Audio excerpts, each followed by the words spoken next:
नमस्ते। यति के अंत्येष्टि कर्म की दशाह पर्यंत विधि का वर्णन।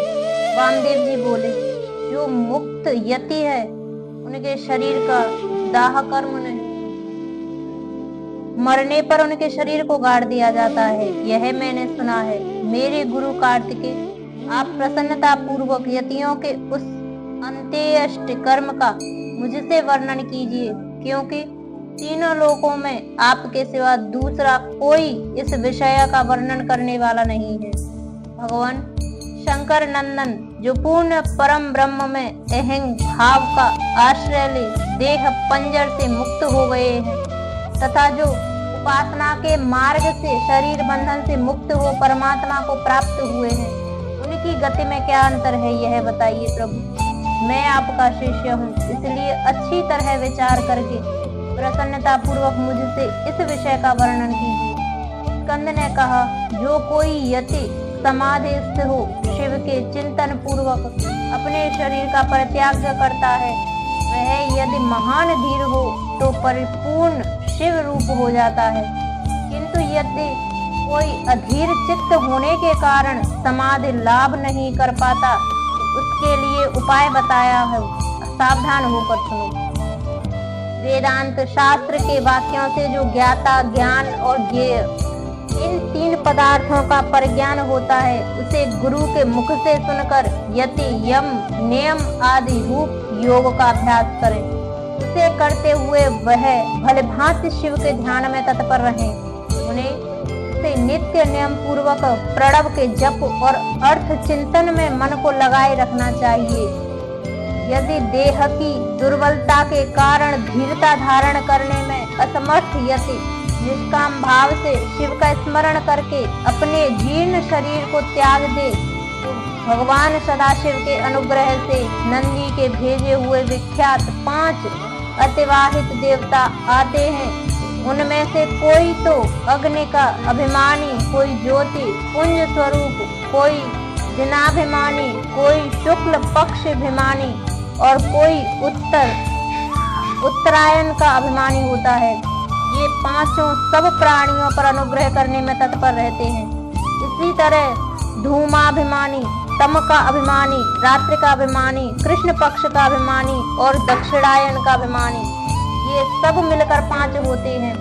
ये पांचों विख्यात देवता दक्षिण मार्ग में प्रसिद्ध हैं। महामुने वामदेव, अब तुम उन सब देवताओं की वृत्ति का वर्णन सुनो। कर्म के अनुष्ठान में लगे हुए जीवों को साथ ले वे 5 देवता उनके पुण्यवश स्वर्गलोक को जाते हैं और वहां यथोक्त भोगों का उपभोग करके वे जीव पुण्य क्षीण होने पर पुनः मनुष्य लोक में आते तथा पूर्ववत जन्म ग्रहण करते हैं। इनके सिवा जो उत्तर मार्ग के 5 देवता हैं, वे भूतल से लेकर ऊर्ध्व लोक तक के मार्ग को 5 भागों में विभक्त करके यति के साथ ले क्रमशः अग्नि आदि के मार्ग में होते हुए उसे सदाशिव के धाम में पहुंचाते हैं। वहां देवादिदेव महादेव के चरणों में प्रणाम करके लोक अनुग्रह के कर्म के ही लगाए गए वे अनुग्रहकार देवता उन सदाशिव के पीछे खड़े हो जाते हैं। यति को आया देख देवादिदेव सदाशिव यदि वह विरक्त हो तो उसे महामंत्र के पर्याप्त तात्पर्य उपदेश दे गणपति के पद पर अभिषिक्त करके अपने ही समान शरीर देते हैं। इस प्रकार सर्वेश्वर सर्वनियंता भगवान शंकर उस पर अनुग्रह करते हैं। उसे अनुग्रहित करके निश्चल समाधि देते हैं। अपने प्रति दास्य भाव की फल स्वरूपा तथा सूर्य आदि के कार्य करने की शक्ति रूपा ऐसी सिद्धियां प्रदान करते हैं जो कहीं अवरुद्ध नहीं होती। साथ ही वे जगत गुरु शंकर उस यति को वह परम मुक्ति देते हैं जो ब्रह्मा जी की आयु समाप्त होने पर भी पुनरावृत्ति के चक्कर से दूर रहती है।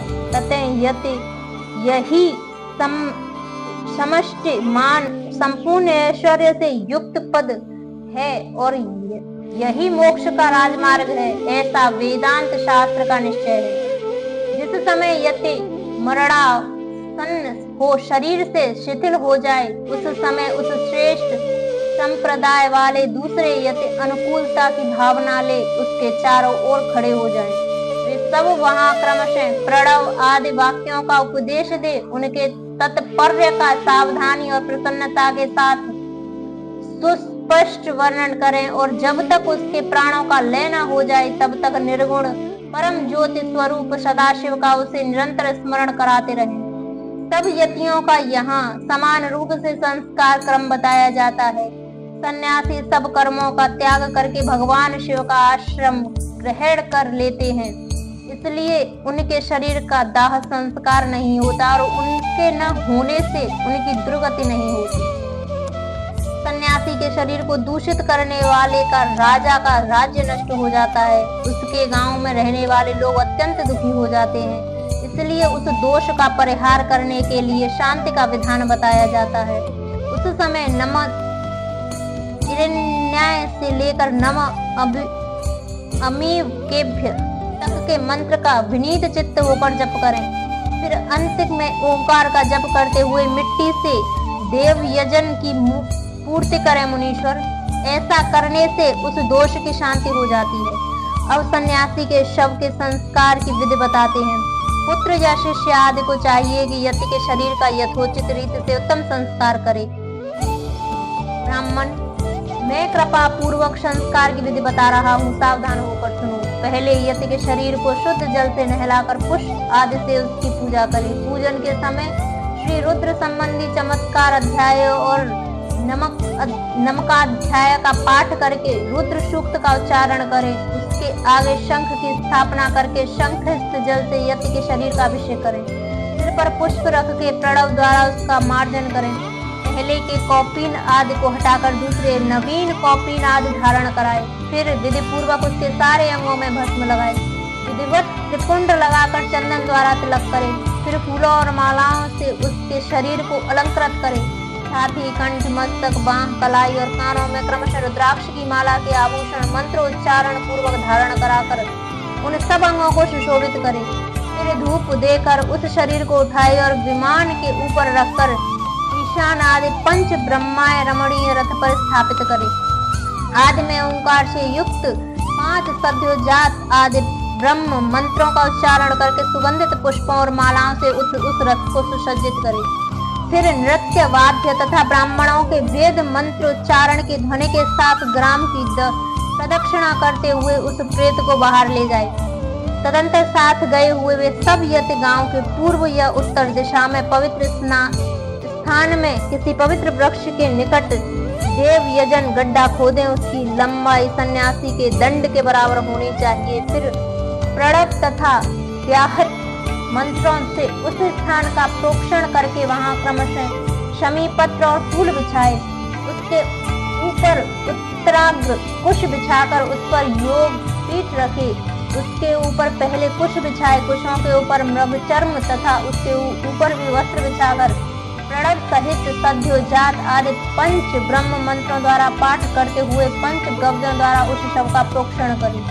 तत्पश्चात रुद्र सूक्त एवं प्रणव का उच्चारण करते हुए शंख के जल से उसका अभिषेक करके उसके मस्तक पर फूल डाले। शिष्य आदि संस्कार करता पुरुष वहां गए और मृत यति के अनुकूल भाव रखते हुए शिव का चिंतन करता रहे।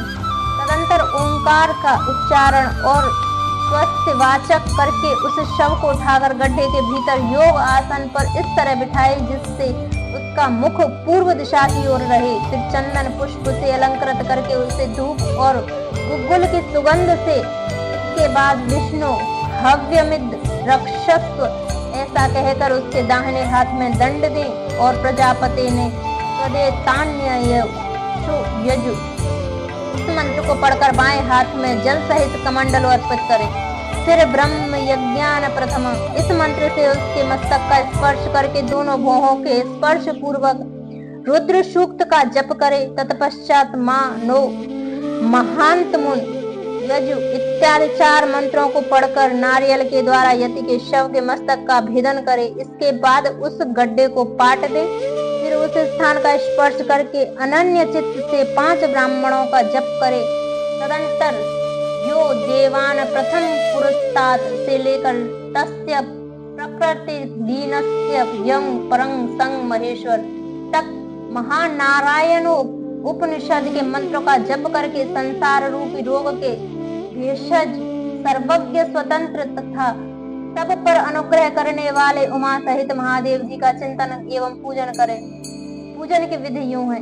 1 हाथ ऊंचे और 2 हाथ लंबे चौड़े एक पीठ का मिट्टी के द्वारा निर्माण करें, फिर उसे गोबर से लीप। वह पीठ चौकोर होना चाहिए। उसके मध्य भाग में उमा महेश्वर को स्थापित करके गंध अक्षत सुगंधित पुष्प बिल्व पत्र और तुलसी दलों से उनकी पूजा करें।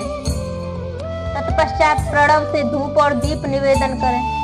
फिर दूध और हविष्य का नैवेद्य लगाकर 5 बार परिक्रमा करके नमस्कार करें। फिर 12 बार प्रणव का जप करके प्रणाम करें। तदंतर ब्रह्मीभूत यति की प्राप्ति के लिए नारायण पूजन, बलिदान, घृत, दीपदान का संकल्प करके गर्त के ऊपर मृण्मय लिंग बनाकर पुरुष सूक्त से पूजा करके घृत मिश्रित पायस की बलि दे। घी का दीप जला पायस बलि को जल में डाल दे। तत्पश्चात दिशा विदिशाओं के क्रमशः प्रणव के उच्चारण पूर्वक ओम ब्रह्माणे नमः इस मंत्र से ब्रह्मीभूत यति के लिए शंख से 8 बार अर्घ जल दें। इस प्रकार 10 दिनों तक करता रहे।